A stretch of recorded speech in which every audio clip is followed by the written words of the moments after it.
All right, guys, got a challenge lock here from the Honorable Donk. It's a Kryptonite by Schlage, and of course, we're going to have a Schlage keyway as well. I got a nice note with it telling me exactly what to do here. It says, "Hey, Bill, this is my first channel lock. I did try to pick it a few times just to make sure everything is in good working order. The key does work, but sometimes it doesn't pop open unless you depress the shackle after the cylinder is turned. If you succeed in picking it, you can keep it, but if not, he wants it returned. My address as well." Okay, so I can feel the key through this taped up section here. Let's go ahead and clamp this bad boy up and see if I get to keep this thing. All right, that ought to get it. I'm going to try.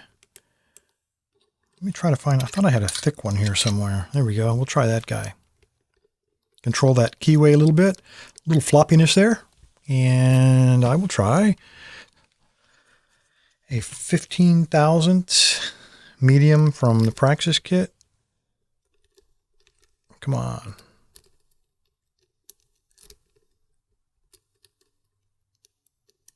I'm counting 6, I believe. I think there's 1 and 2, but it's so light it's hard to tell. All right, I don't feel any super springs. That is a really good thing. All right, why don't I mark it? I'm going to pick it. Let's see, I'll go clockwise because that's the way you get it open, I guess, on a padlock. Doesn't matter what you do to these things, they always dry out. All right, that ought to do it. I'm going to store it with the nose tipped down, see if that doesn't help things. All right, let's see what we got. Light tension, challenge lock. I don't know if I'll be able to pick from the bottom or not.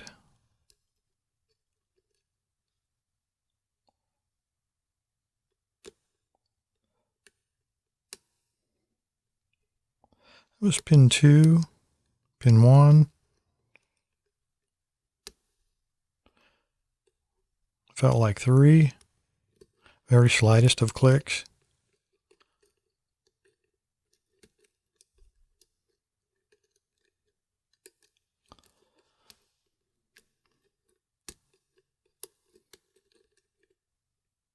Got varying degrees of tension on the springs. I may have to put heavy tension on it and try to bind something.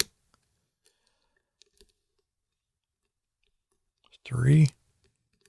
Can't get under him. He's down. There we go. Nice solid click on 3. Felt a little bit of turn in the core there. I think we got a little fault set going. So far, no real feedback.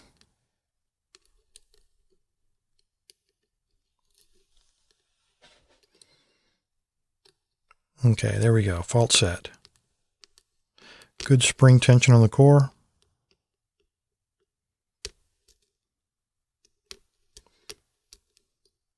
Feedback on 2. Got a nice click. A little counter rotation. He might have a spool element to him.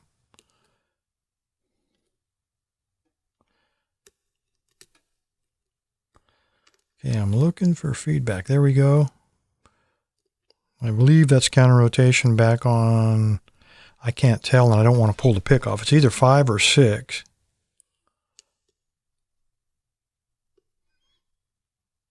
Come on. Kind of mushed into place. I still got my fault set going. Might even be a little bit deeper this time. There's counter rotation. Oops, it fell off. On 3. Come on, don't break.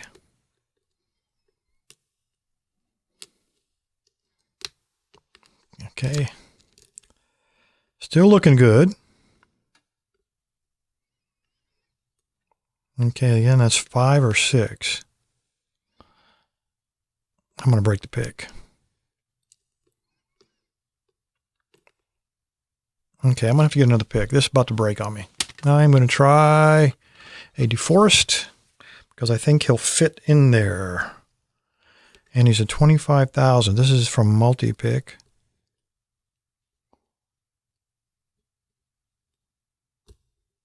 There's pin 5.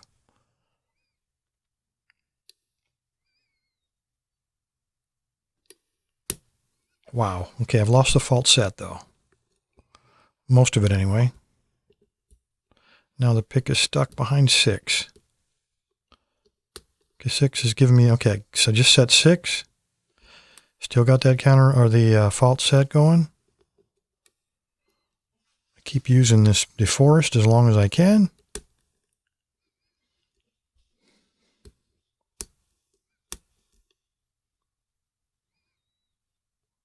Okay, I believe that's counter rotation on 4.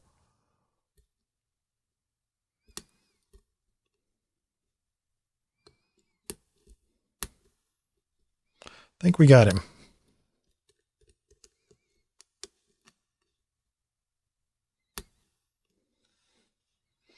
5 is back down. Counter rotation.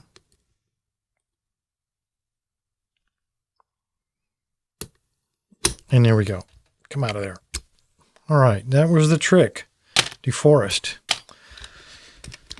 All right, let me zoom out and let's see what the Honorable Donk has put inside of this thing. All right, we're going to use a Jeep tray today. He says his address is in here, so I am not going to pop this for fear of exposing it. What I will do is just bend it like that and pull out the key wrapped in foil so he knows I have an x-ray machine around here. That way I avoid showing some address. That is exactly what I would want to see on a challenge lock. Beautiful bitting. Super low cut, some high stuff back there hiding. Very nice. All right, I am not going to lock it just yet. I will lock it when we gut it though. Let me go ahead and pull this apart because I don't want to pick it again if the key doesn't work. That's why. That's why.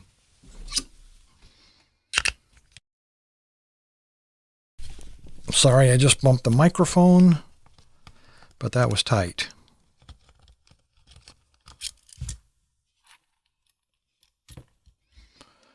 Okay, nothing out of there we need. We got a little anti-bypass wafer and the key. Now it's safe to lock it up and make sure the key works.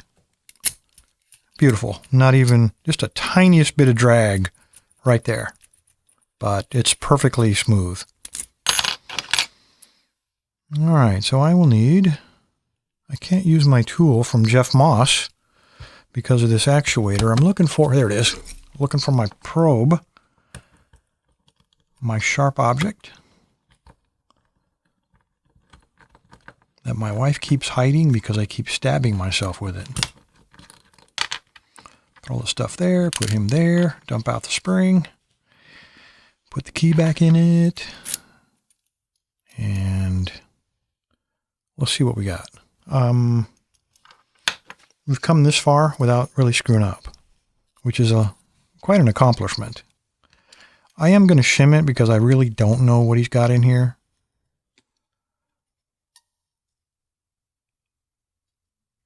All right. That ought to be a little bit of insurance. And let's see what we got. Okay, I'm seeing some ugliness on the top already. We got a lot of filing that's taking place here. And looks like number 3 and number 4 are subcaliber. It's kind of flopping around. You can see them moving around jiggly. That's the technical term, the ultimate in jiggliness. It's about a number 4 on the jiggle scale. Let's dump them. Okay, I got a homemade spool. Homemade, I don't know what to call it. It's a combination spool with a serration right in the middle. Number 3 is a tiny little, oh, there's more to it, I think.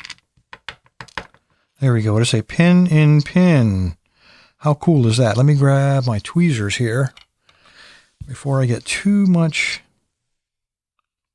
Yep, pin in pin. So this little guy went right in there like that.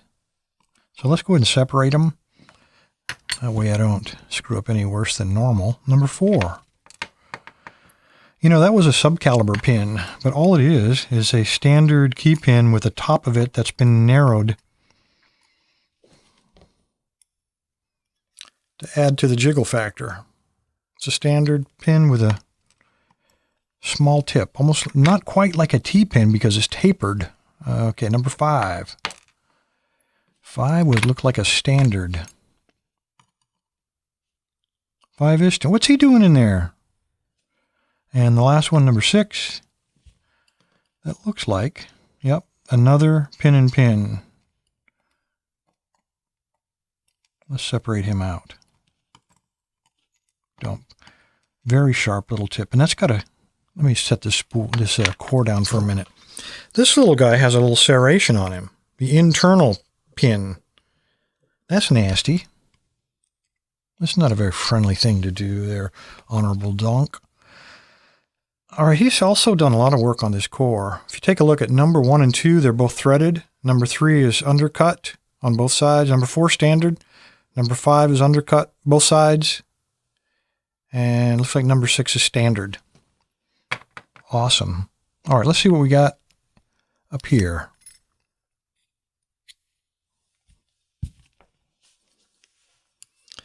All right, number 1. Serrated.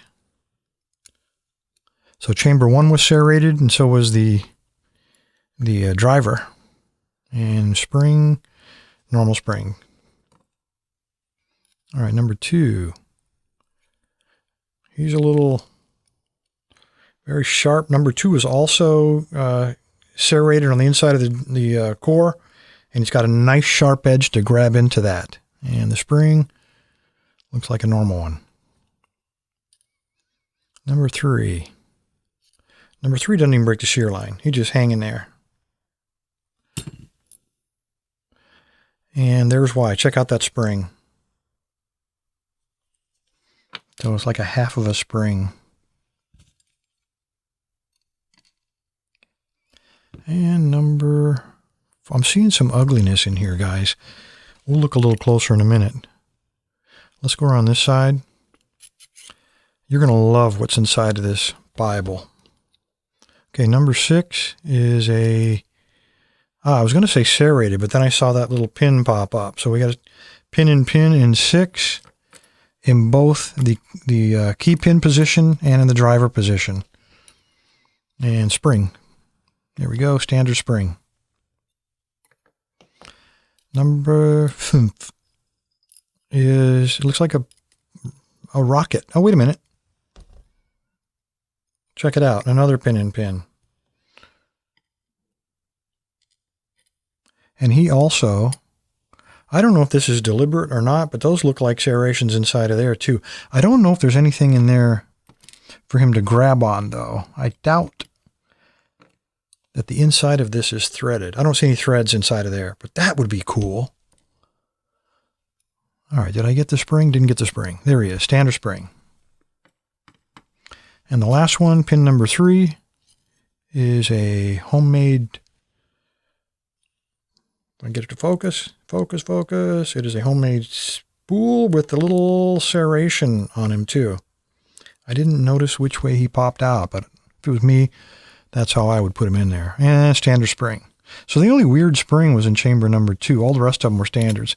All right, you guys are going to love this. I don't know how much of this you're going to be able to see. Let me grab a light because he put a lot of work into this Bible. And when you look at this angle, you can see that number 1 is undercut and it's all the way around. So the only thing I can figure, he must have taken this off the top and then had a tool, like a dental tool, that would go inside of there and give me an undercut all the way around chamber 1. Chamber 2 is standard. Chamber 3 is also undercut all the way around. Flip it around here. Chamber 4, I think you can see, is threaded.